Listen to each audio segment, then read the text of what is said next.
ఈ movie hero పేరు Kabir, heroine పేరు జ్యోతి. వీళ్ళిద్దరికి జాన్వి అలాగే ధ్రువ్ అనే కూతురు కొడుకు ఉన్నారు. ఒకరోజు వీళ్ళు నలుగురు సరదాగా గడపడానికి వేరే ఊర్లో ఉన్న వాళ్ళ ఫామ్ హౌస్ కి వెళ్లాలనుకుంటారు. అలా వెళ్లే దారిలో భోజనం చేయడానికి ఒక దాబా దగ్గర ఆగుతారు. ఆ దాబా దగ్గర వీళ్ళకి వనరాజ్ అనే వ్యక్తి పరిచయం అవుతాడు. ఆ తర్వాత వనరాజ్ కబీర్ అలాగే జ్యోతి చూడకుండా వాళ్ళ కూతురు జాన్వికి ఒక లడ్డు ఇస్తాడు. ఆ లడ్డు తిన్న తర్వాత జాన్వి హిప్నోటైజ్ అయ్యి వనరాజ్ ఏం చెప్తే అది చేస్తుంది. ఎందుకంటే వనరాజ్ ఒక మాంత్రికుడు. ఇప్పుడు జాన్వికి చేతబడి చేశాడు. ఇప్పుడు ఒక పూజ చేస్తున్నాడు. ఆ పూజ కంప్లీట్ అవ్వడానికి జాన్వి కావాలి. అందుకే ఇప్పుడు లడ్డూ తినిపించి జాన్విని తన కంట్రోల్లోకి తెచ్చుకున్నాడు. కానీ జాన్వి పూర్తిగా అతని కంట్రోల్లోకి రాలేదు. ఆ తర్వాత కబీర్ ఫ్యామిలీ అక్కడ నుంచి వెళ్లిపోయేటప్పుడు జాన్వికి ఒక బిస్కెట్ ప్యాకెట్ ఇచ్చి ఫామ్ హౌస్ కు వెళ్లిన తర్వాత తినమని చెప్తాడు. అలా ఫామ్ హౌస్ కు వెళ్లిన తర్వాత జాన్వి బిస్కెట్స్ తింటుంది. అలాగే ఇప్పుడు జాన్వి పూర్తిగా వనరాజ్ కంట్రోల్లోకి వెళ్లిపోతుంది. ఇప్పుడు కబీర్ ఫ్యామిలీ ఫామ్ హౌస్ కు వెళ్లిన కొద్దిసేపటికి జ్యోతి మొబైల్ వాటర్ లో పడిపోతుంది. అప్పుడు ఆమె మొబైల్ ని బియ్యంలో పెట్టి బయటకు వచ్చి చూస్తే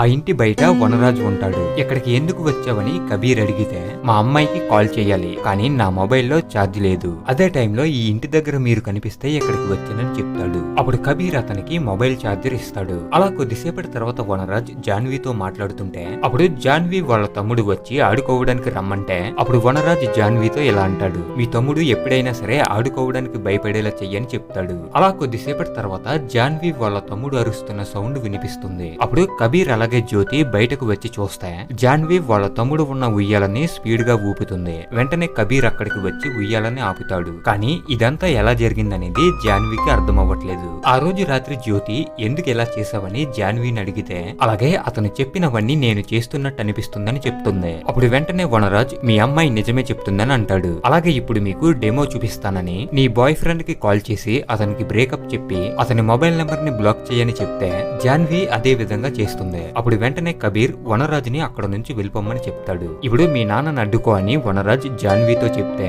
జాన్వి వాళ్ళ నాన్నను అడ్డుకుని పక్కకు తోసేస్తుంది. అప్పుడు కబీర్ మా అమ్మాయిని ఏం చేసావని అడిగితే నేను మీ అమ్మాయికి చేతబడి చేశానని ఇప్పుడు ఆమె నేను చెప్పింది చేస్తుందని అంటాడు. అలాగే జాన్వి కూర్చోమంటే కూర్చుంటుంది, నించోమంటే నించుంటుంది. ఇదంతా చూసిన జ్యోతి నీకేం కావాలని అడిగితే అప్పుడు వనరాజ్ ఇంట్లో ఉన్న మొబైల్స్ అన్ని పగలగొట్టమంటాడు. ఆ తర్వాత జాన్విని కిచెన్ లోకి వెళ్లి టీ పౌడర్ పట్టుకు రమ్మని చెప్పి ఆ టీ పౌడర్ ని తినమంటాడు. అప్పుడు జాన్వి ఆ టీ పౌడర్ మొత్తం తినేస్తుంది. ఇదంతా చూసిన కబీర్ నీకేం కావాలని అడిగితే మీ అమ్మాయిని నాతో పంపిస్తే వెళ్ళిపోతానని చెప్తాడు. అప్పుడు కబీర్ కోపంతో వనరాజుని కొడుతుంటే వెంటనే వనరాజ్ మీ తమ్ముడి తలను పగలగొట్టని జాన్వితో చెప్తాడు. అప్పుడు జాన్వి వాళ్ళ తమ్ముడి తలపై కొడితే స్పృహ తప్పి పడిపోతాడు. అదే టైంకి ఆ ఇంటి దగ్గరికి పోలీసులు వస్తారు. పోలీసులు వచ్చారని తెలిసి కబీర్, జ్యోతి, వనరాజ్ వీళ్ళు ముగ్గురు సరదాగా మాట్లాడుకుంటున్నట్టు నటిస్తారు. అలాగే ఈ టైంలో ఎందుకు వచ్చారని కబీర్ పోలీసులను అడిగితే కొద్దిసేపటి ముందు ఈ ప్లేస్ నుంచి జ్యోతి అనే నెంబర్ నుంచి హెల్ప్ లైన్ సెంటర్ కి మిస్డ్ కాల్ వచ్చింది, అందుకే ఇక్కడికి వచ్చామని పోలీసులు చెప్తారు.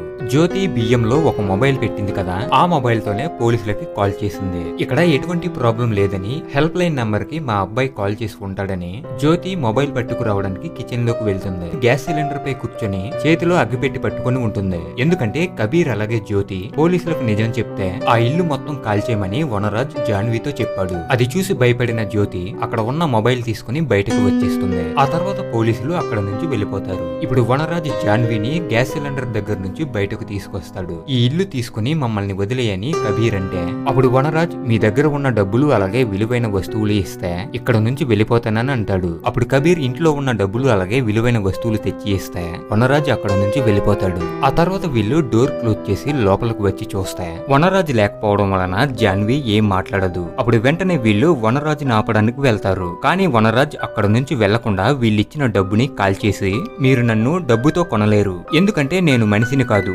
దేవుణ్ణని వనరాజ్ అంటాడు. ఆ తర్వాత అతను లోపలికి వచ్చి జాన్వికి మొబైల్ ఇచ్చి సాంగ్ ప్లే చేసి డాన్స్ చేయమంటాడు. ఆ తర్వాత నా దగ్గరికి ఎవరైనా వస్తే వాళ్ళని కత్తితో పొడిచేయని చెప్పి పడుకుంటాడు. కొద్దిసేపటి తర్వాత జ్యోతి అక్కడికి వచ్చి వనరాజుని చంపాలనుకుంటుంది. అదే టైంకి కబీర్ విండో నుంచి బయటకు వస్తున్నాడు. అలాగే జాన్వి జ్యోతిని కత్తితో పొడవాలనుకుంటే కబీర్ అక్కడికి వచ్చి జాన్విని అడ్డుకొని వనరాజుని చంపాలనుకుంటాడు. అప్పుడు వనరాజ్ జాన్విని నవ్వమని చెప్తే జాన్వి పెద్ద సౌండ్ చేస్తూ నవ్వుతుంది. నేను చెప్పే వరకు ఆమె అలా నవ్వుతూనే ఉంటుందని అంటాడు. కాబట్టి కబీర్ అతన్ని ఏమీ చెయ్యలేడు. ఇప్పుడు వీళ్ళిద్దరూ వనరాజుని చంపాలనుకున్నారు కాబట్టి జాన్వితో వాళ్ళ తమ్ముడిని చంపమని చెప్తాడు. అప్పుడు జాన్వి వెంటనే కత్తి పట్టుకుని వాళ్ళ తమ్ముడిని చంపడానికి వెళ్తుంటే ఆమెని వాళ్ళమ్మ నాన్న అడ్డుకుంటారు. అప్పుడు జాన్వి కత్తితో పొడిస్తే కబీర్ చేతికి కత్తి కత్తి గుచ్చుకుంటుంది. ఆ తర్వాత జాన్వి వాళ్ళ తమ్ముడు మేడపైకి వెళ్లి దాక్కుంటే ఆమె వాళ్ళ తమ్ముడిని మేడపై నుంచి కిందకు తోసేయాలనుకుంటుంది. వెంటనే కబీర్ కిందకు వచ్చి వాళ్ళ అబ్బాయిని పట్టుకోవాలనుకుంటాడు. కానీ వాళ్ళ అబ్బాయి అప్పటికే కింద పడి స్పృహ కోల్పోతాడు. ఆ తర్వాత కబీర్ అలాగే జ్యోతి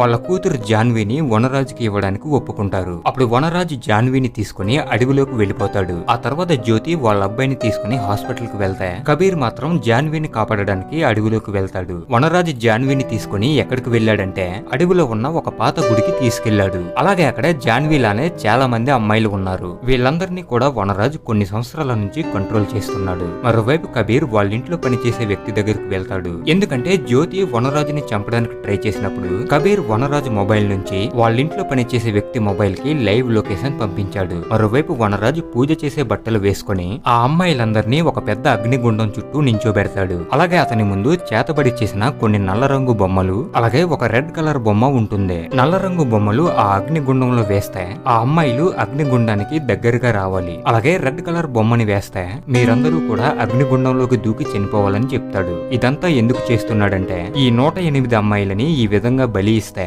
మనుషులందరినీ అతను కంట్రోల్ చేయొచ్చని అనుకుంటున్నాడు. అందుకే ఈ విధంగా చేస్తున్నాడు. ఇప్పుడు ఆ బొమ్మలన్నీ అగ్నిగుండంలో వేస్తే ఆ అమ్మాయిలందరూ కూడా దగ్గరకు వచ్చేస్తున్నారు. అదే టైంకి అక్కడికి కబీర్ వచ్చి అక్కడ అంతమంది అమ్మాయిలను చూసి షాక్ అవుతాడు. ఇప్పుడు వనరాజు మనుషులు వచ్చి కబీర్ పై అటాక్ చేసి వనరాజు దగ్గరకు తీసుకువెళ్తారు. ఇతను నాపై అటాక్ చేయాలనుకుంటే చంపి తినేయండి అని వాళ్లతో చెప్తాడు. ఇప్పుడు చివరిగా రెడ్ కలర్ బొమ్మని ఆ అగ్నిగుండంలో వేయాలనుకుంటాడు. కానీ కబీర్ కత్తితో అతని కాలుపై పొడిస్తే అతను నొప్పి తట్టుకోలేక గట్టిగా అరుస్తూ కింద పడిపోతాడు. అప్పుడు వెంటనే కబీర్ అతని నాలుకని కట్ చేసి ఆ అగ్నిగుండంలో పడేస్తాడు. ఆ తర్వాత అమ్మాయిలందరూ వచ్చి కబీర్ ని చంపాలనుకుంటారు. కానీ సడన్ గా వాళ్ళకి వనరాజ్ వాయిస్ వినిపిస్తుంది. అతని వాయిస్ ఎలా వినిపిస్తుందని చూస్తే కబీర్ కి వాళ్ళ అబ్బాయి దగ్గర ఉన్న వాయిస్ రికార్డర్ చూసి ఒక ఐడియా వస్తుంది. వనరాజ్ జాన్విని కంట్రోల్ చేసేటప్పుడు అతని వాయిస్ ని రికార్డ్ చేస్తాడు. ఆ తర్వాత ఆ వాయిస్ ని ఎడిట్ చేసి నువ్వు మళ్ళీ నార్మల్ మనిషిలా మారిపో అనే మాటని మాత్రమే ఉంచుతాడు. ఇప్పుడు ఆ వాయిస్ ని ఇక్కడ ప్లే చేస్తే అది వనరాజ్ వాయిస్ అనుకొని